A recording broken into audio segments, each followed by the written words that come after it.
For the United States to be a leader in aviation, we must set the gold standard for aviation safety. We know there is work to do, and we have a number of recent incidents that highlights the importance of continuing to make safety the top priority. Last week, we saw how technology issues can impact airlines and the traveling public. Today, we welcome Acting FAA Administrator Billy Nolan to the committee to help understand what went wrong with the NOTAM system and what actions the FAA is taking to make sure this never happens again. How do we make sure the agency has the necessary resources to modernize its IT infrastructure? And how do we ensure a safe and efficient and reliable network?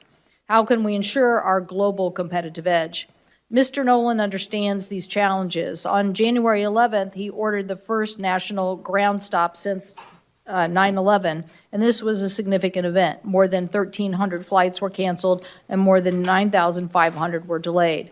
Prior to leading the FAA, Mr. Nolan served as the head of the FAA's Office of Aviation Safety, with over 1 million registered aircraft, over 1 million active pilots, and over 50,000 flights every day. The Aviation Safety Office has a very big job. As an experienced airline pilot, Mr. Nolan understands the importance of the NOTAM system. These notices provide real-time safety information, flight operations, and without access to this information, safe aircraft operations really are not possible.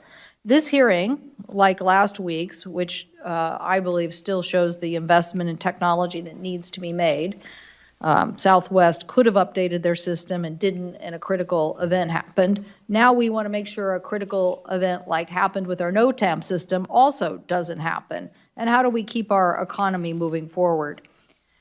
These incidents are concerning. They impact Americans' confidence in our aviation system, and our aviation infrastructure is critical to American safety and security. So we need to accelerate building a national airspace system for the 21st century, something this committee is going to work on as it relates to the FAA reauthorization bill.